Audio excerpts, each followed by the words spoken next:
In front of me is probably one of the most hated on cars from the 60s, and it's made by Chevrolet. This particular Corvair is a 1965 model year, and it has a couple of quirks that I'd like to share with you today, so let's get started. Now, kicking off this review under the hood where there actually isn't an engine, and that's because it's at the back. Now, here is the engine in the back. Now, this is the coolest part about the Corvair, because this is a 164 cubic inch flat six that puts out 110 horsepower. Now, this Corvair is the mid-trim Monza, but there was a base car that was either called 500 or 800, and that had an 80 horsepower flat six. And then above that, you could also get this engine or a 150 horsepower turbocharged flat six. Under here, you'll also find your spare tire and your battery. And that's pretty much it. Now, mated to this engine is a 4-speed manual transmission. This is actually the upgraded transmission. There was 3 transmission options. You could either get a 3-speed manual transmission, a 4-speed manual, or the Powerglide 2-speed automatic. Moving on to the inside of the Corvair, you have lots of blue matching the outside of the car, and you have the 4-speed manual transmission shifter that I talked about earlier. And in front of me, I have 3 gauges. Off to the left is my speedometer. In the middle is a blank where I could have had a clock or a tachometer. And on the right is my fuel gauge and the generator fan light and temperature pressure light. The temperature pressure light would signify that your engine is either overheating or low on oil pressure. And the gen fan light would signify that the fan belt has snapped and the battery is not charging and the fan is not moving. On the left, I have headlight and windshield wiper controls. And on the door, I have my smoker's window, my window crank, no power windows here, my latch to get in and out, and a little Monza badge to tell you the trim level of the car. I do also have a little armrest and a little cuppy hole here that you can put like papers in and stuff. I will note that these cars did have optional air conditioning. It's not really that common of an option, and it didn't really work well to begin with. But that would have added vents on the center stack here. And then below that, I have an aftermarket radio, my ignition switch, where I would have had an ashtray, but there's USB ports there now, and a cigarette lighter. This aftermarket radio also does have XM though, so that's nice to have. And you also have Bluetooth and a microphone for when your phone is connected to the radio and you need to call. Up on the roof, I have sun visors, a rearview mirror, and an oil change sticker. On the floor, I get my shifter and this aftermarket 3D printed center console. On the glove box, I actually get another Monza badge. And on the inside of the glove box lid, I get what I assume are supposed to be some sort of cup holder, which these would never hold anything. And I also get a label that tells you what the warning lights mean. You can stop and pause the video if you want to read it, but that's kind of neat that that's still there.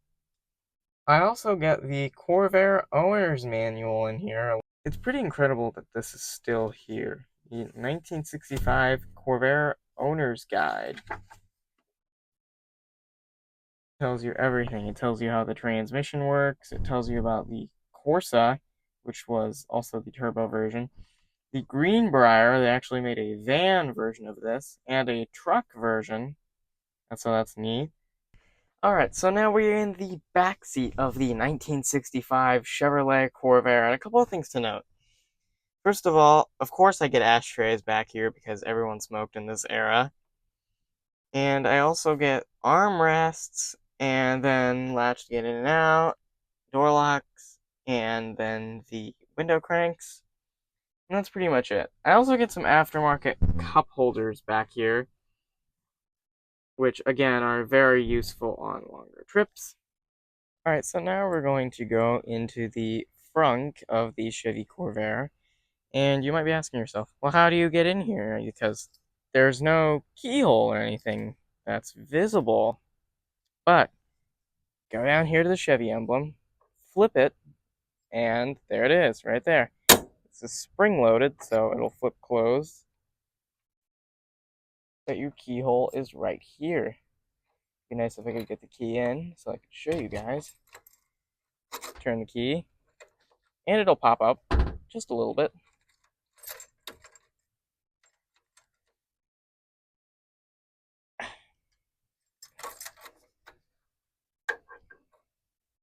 There we go. So now we're inside of the frunk, and it's actually really spacious back here. It's not something you'd expect. Now there is something I want to note.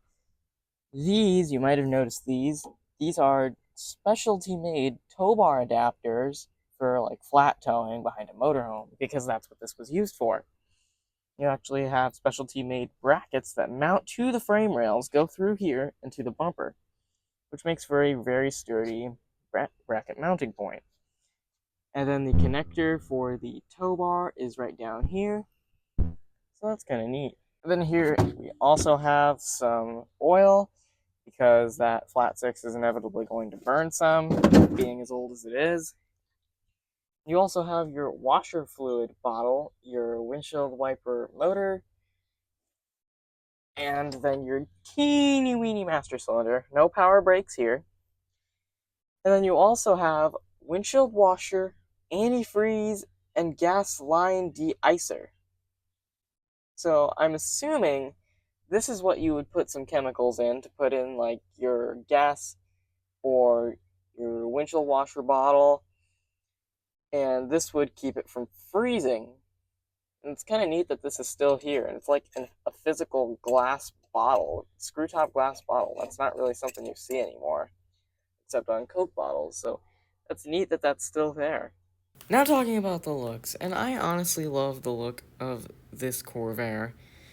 This facelifted one has the rounder look, whereas the first Corvair was much boxier. The unfacelifted Corvair was from 61 to 64, and this is a 65, so it's the first year for the facelifted, nicer look. And this is also the car, I'm going to address the elephant in the room here. This is the car that Ralph Nader hated on in his book, Unsafe at Any Speed. Now, with the facelift, Chevy also fixed the issue with the suspension to make it less rolloverable. Now, other cars have been ruined by PR, like the Pontiac Fiero.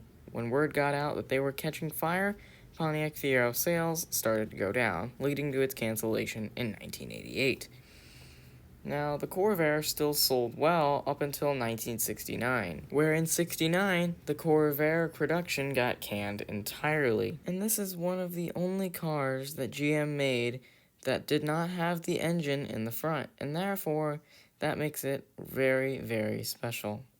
Thank you guys so much for watching, and please be sure to like, share, and subscribe. I'm Laser Parker. See you soon.